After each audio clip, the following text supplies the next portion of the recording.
That was my main takeaway from this Shador Sanders saga. The NFL is definitely showing them y'all are not bigger than the program. My main question has been why? Why them and why now? And to play the waiting game like he played the waiting game just to get drafted to the Cleveland Browns. One of, if not the most dysfunctional organization in the league. They've had like 40 quarterbacks in the past 25 years. And even now with Shedeur on the team, I think they got like a 5-quarterback competition in the offseason. A play was definitely dealt. Shame on them, though.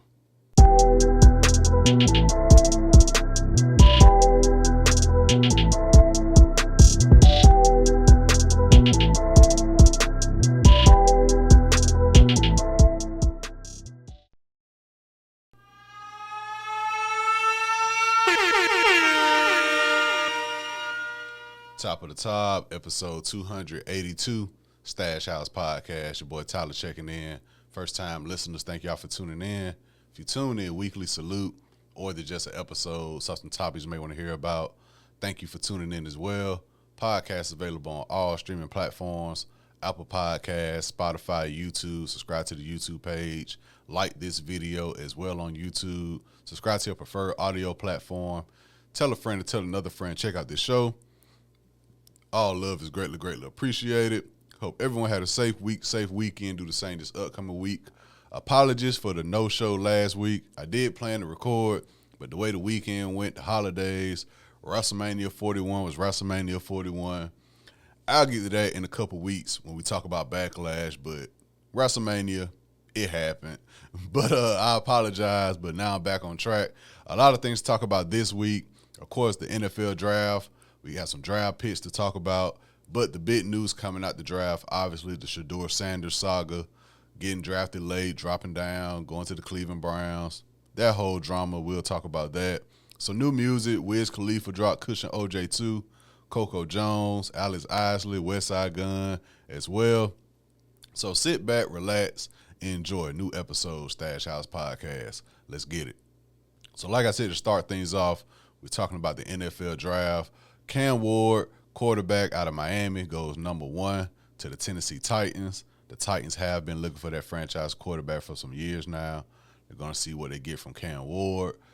Travis Hunter goes number 2 to the Jacksonville Jaguars. I saw he said something about if he can't play both sides of the ball, he's not playing. You know, all the stuff to get the clicks and the trending topics and all that going. I do think he will have to pick a side. It is the Jacksonville Jaguars, so they can take whatever they get at this point, but Trevor Lawrence does need a weapon on offense. You know what I'm saying? I see a few people saying they think he'll be better at cornerback in his career rather than receiver, but with the team dynamic, I think they would benefit a lot from him being on the offensive side of the ball, give Trevor Lawrence a weapon to throw to, but we'll see how it goes, training camp, preseason, throughout the season, of course. I wouldn't be surprised if Jacksonville toy with the both sides of the ball, depending on the play, depending on the team they're playing, the scenario. I'm sure they're going to play with it a little bit, but eventually I do think he'll have to pick a side. We'll see where that goes. My guy Emeka Ibuka from Ohio State, the national champions, Ohio State Buckeyes, wide receiver, got drafted to the Tampa Bay Buccaneers. Ohio State had a total of 14 draft picks in this draft. That was a team record, the most since 2000, ties with 2004. So shout out to the Ohio State Buckeyes. Quinshon Judkins, he went to the Cleveland Browns. I'll talk more about the Browns, obviously. Travion Henderson, I want to say he got drafted to the Patriots, if I'm not mistaken. JT got drafted to the Indianapolis Colts. Jack Sawyer and Will Howard both were drafted to the Pittsburgh Steelers. The entire defensive line got drafted too, by the way. So shout out to the Buckeyes. Some more players on defense were drafted as well. Shout out to the Buckeyes, and of course we'll celebrate the national championship even more when we get closer to college football. But the big story coming out the NFL draft was obviously Shador Sanders, quarterback for Colorado.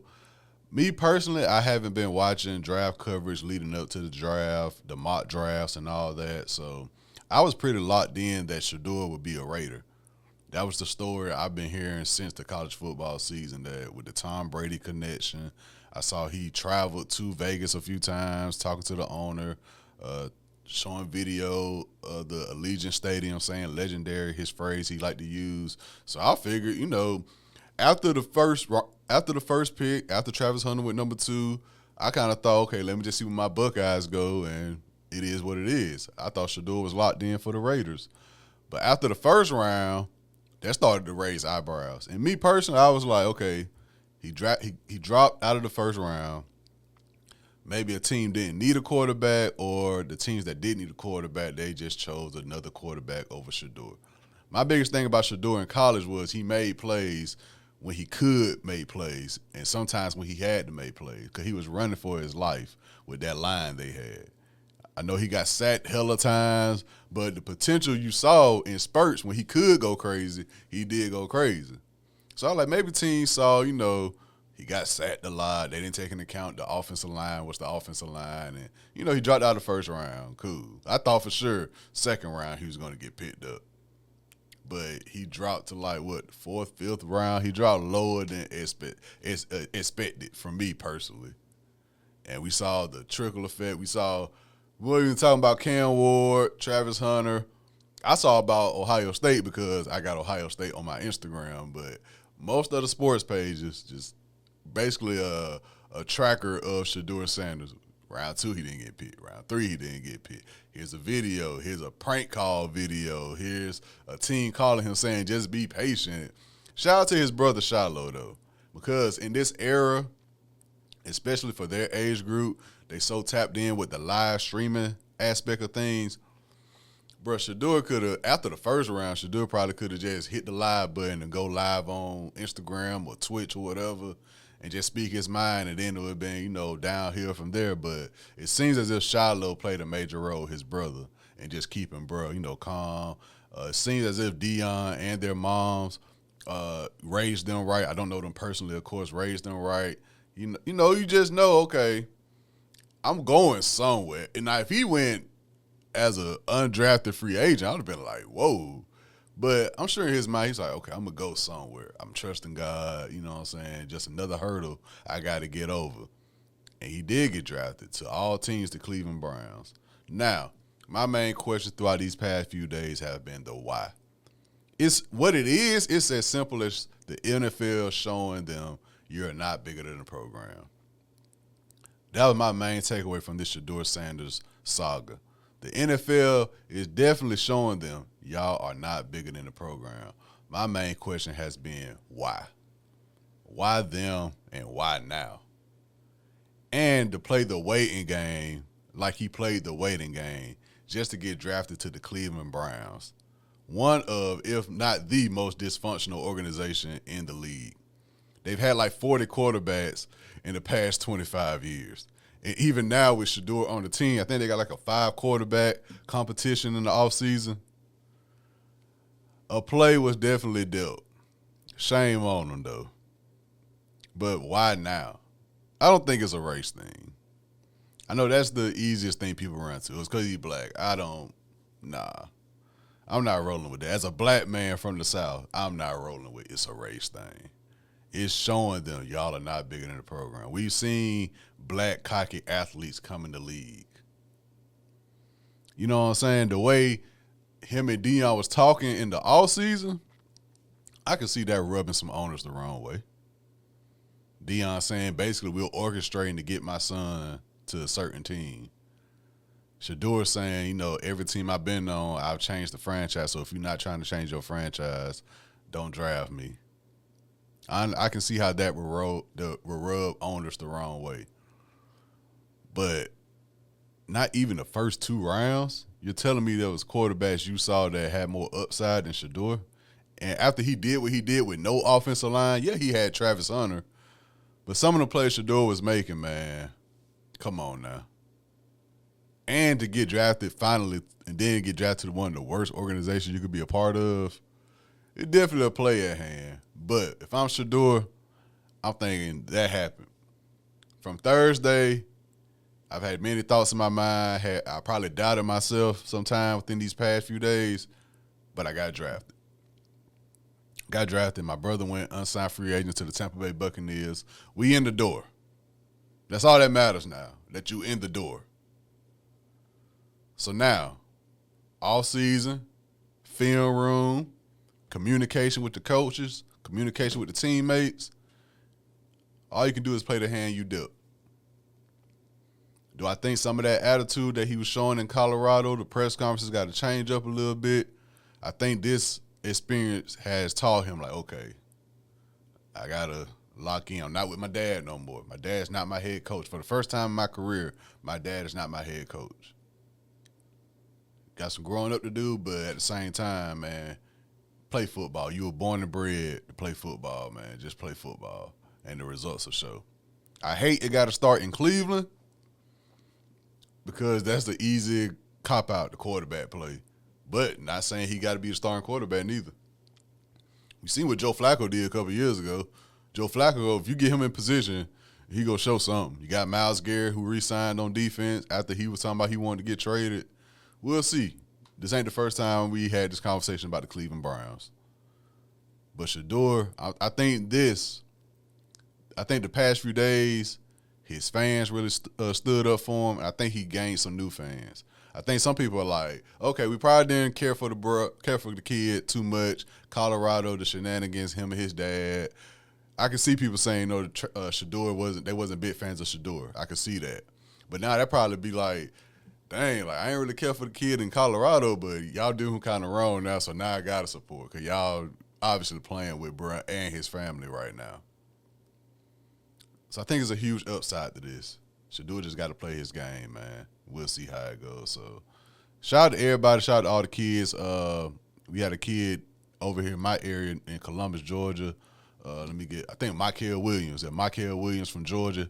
He got drafted to the San Francisco 49ers, so I've been seeing a lot of coverage on him as well. So shout out to all the kids, man. Just seeing the phone call, the walking up on stage. Like I always say, man, in any draft, from NFL to NBA to MLB to hockey, whatever the case may be, that got to be a surreal feeling. You know what I'm saying? To walk up on that stage, get that phone call, and know, like, okay, the work ain't finished yet. You know what I'm saying? So shout out to everybody involved with the NFL draft.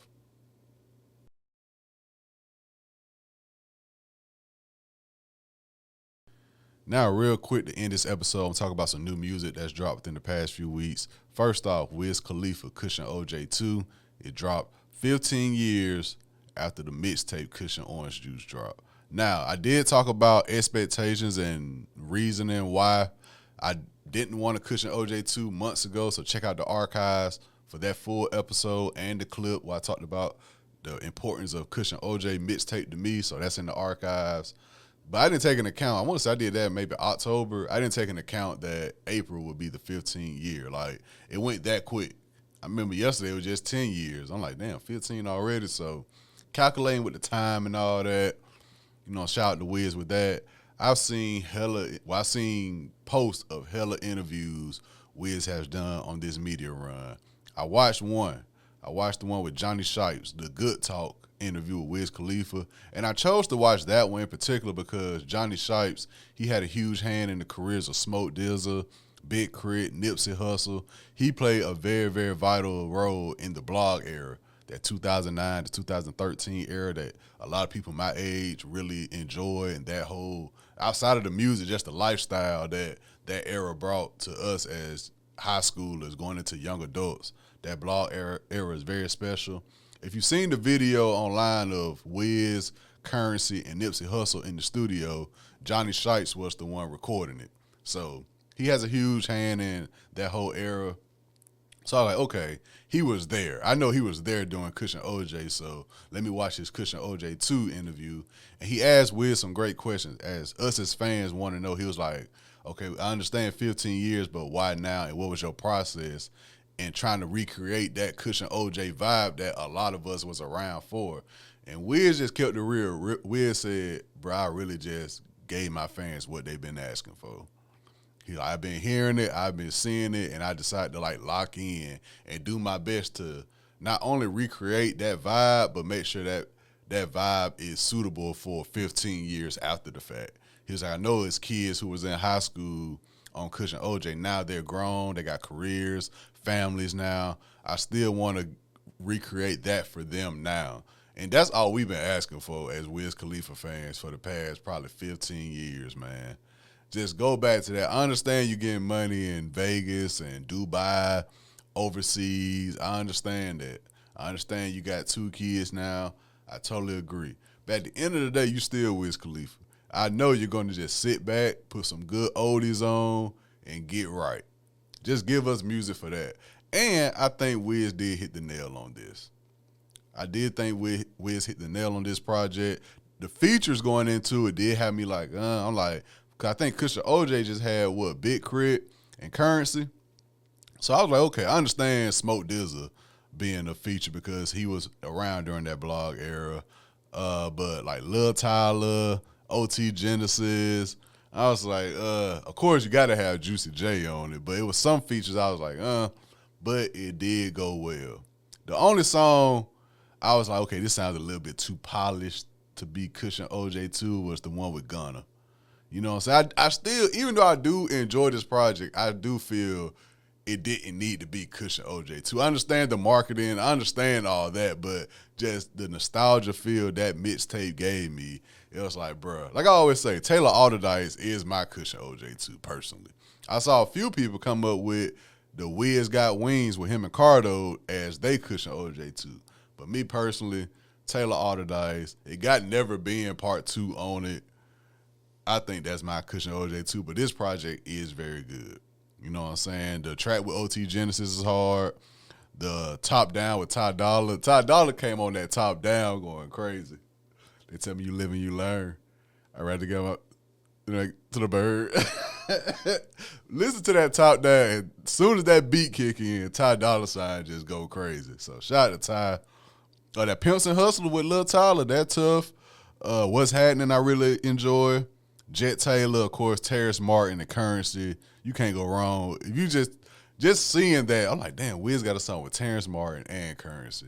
That's like 2000, not 2009. That's like How Fly and like how live in concert sound. I feel like if them 3 link up, they can like recreate that live in concert How Fly. Cause 2009 was cool, but live in concert, How Fly with Currency and Wiz, if they add Terrence Martin to that mix, I think they can recreate that feel easily. The Mass B interlude. Mass B, Wiz and Currency is how I really got on Mass B. I didn't know about Mass B when he was out with Jim Jones. Like I remember Jim Jones balling. I remember seeing Mass B in the video, but I didn't know that was Mass B at the time. Because balling, Jim Jones balling definitely came down here. I was in middle school, and they used to play that at pep rallies, and you just hear it throughout the school.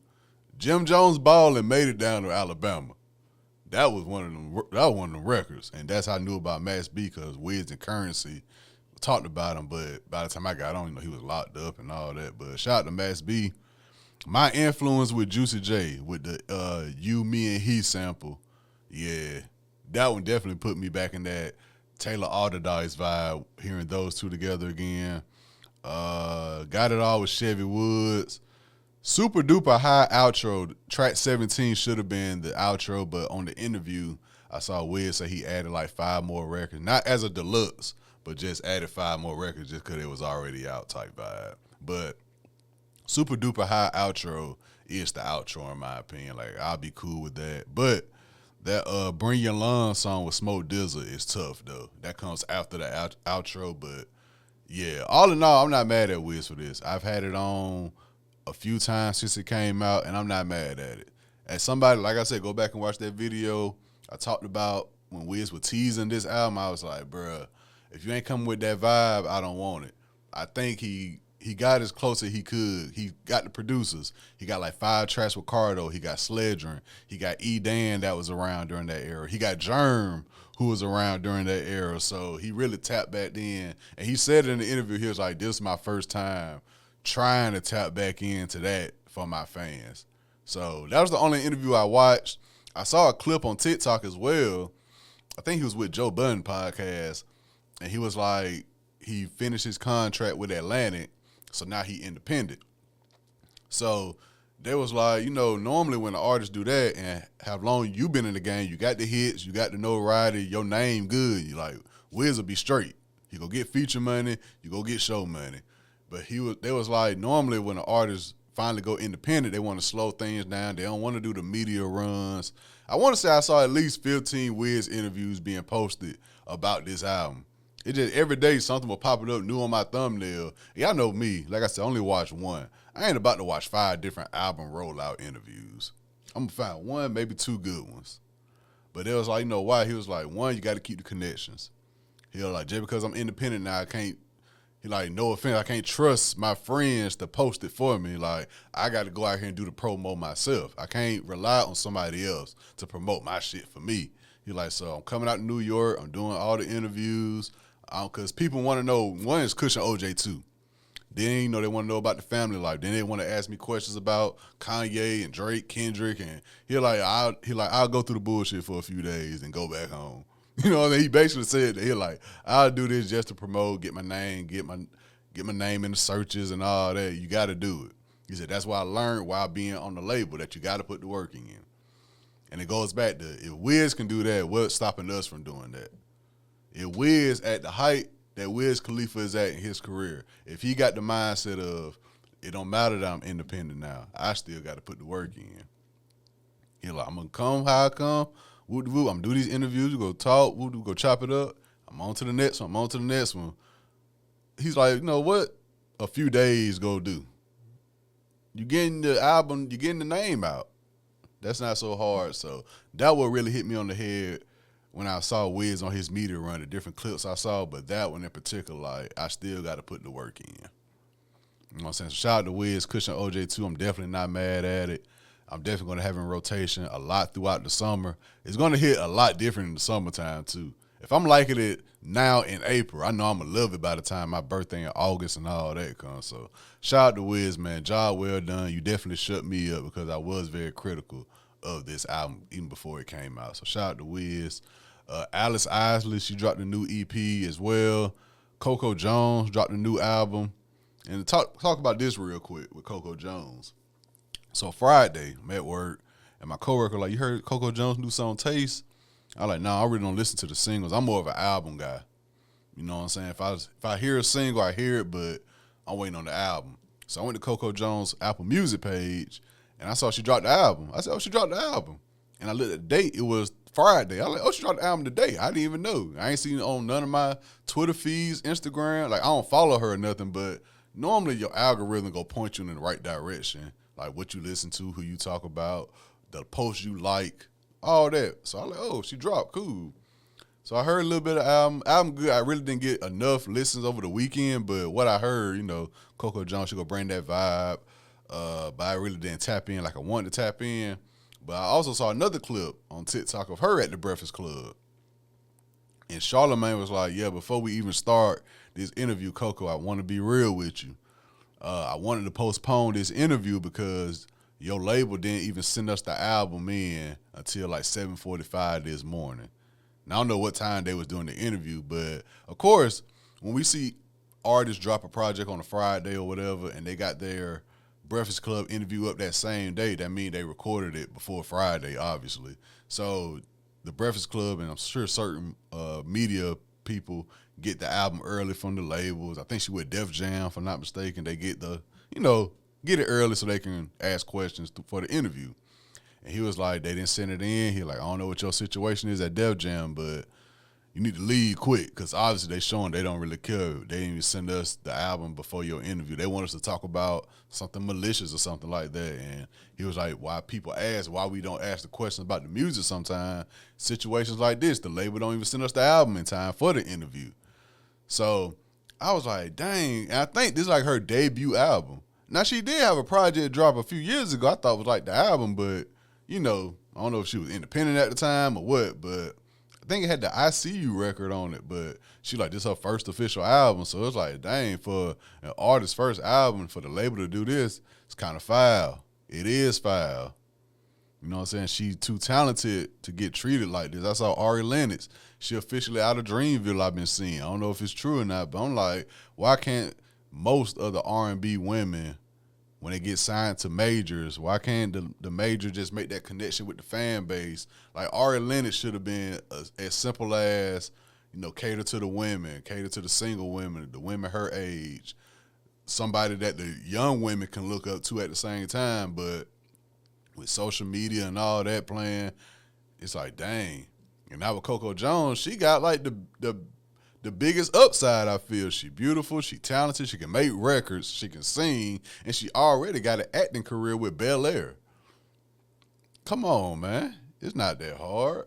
But I'm not in these offices, so I don't know what's going on with these record labels, but get it together, man.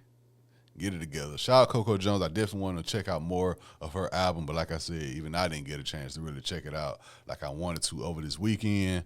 Also, Westside Gun, he dropped another EP on WrestleMania weekend. Of course, in Vegas as well, him and Smoke Dizzle, their Fourth Rope wrestling promotion, they held an event in Vegas. And from the looks of it, because I didn't go to Vegas for WrestleMania this week, past weekend, but it seemed like it was a lot going on in terms of the indie wrestling scene, because normally, I don't know how long it's been going on, WrestleMania weekend, a lot of the indies try to have their indie shows in the same city. And I think I saw somebody who was there at Westside Gun wrestling promotion. They're like, it didn't start till like 12 midnight.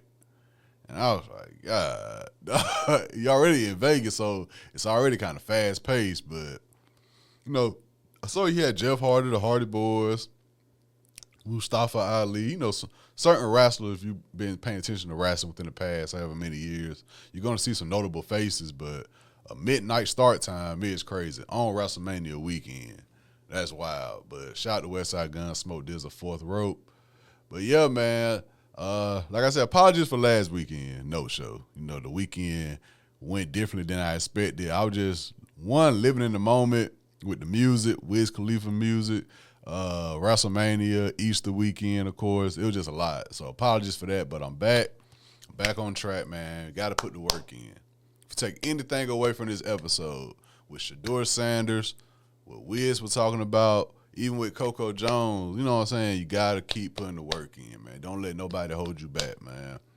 The higher-ups, whoever, keep putting that work in, man. The results go show. Trust and believe that. So appreciate y'all for tuning in, man. This has been episode 282 of Stash House Podcast. Go out, have a great work week, great school week. I've been seeing people posting again their college degrees, their bachelors, their masters, doctors. Shout out to y'all. Shout out to the elementary kids going to the next grade, middle school, high school. Shout out to the high school grads. I've been seeing some people, some cousins, some friends, kids going to prom, and it's just like, dang. You know what I'm saying? It'd be like the kids you see when they were just first born, it'd be like, yeah, they about to go to their junior, senior prom. It'd be like, damn, they were just like 5 years old yesterday. And time fly. Time waits on no one, so let's make the best of it while we still can. Keep me in your prayers. I'll do the same for y'all. Salute.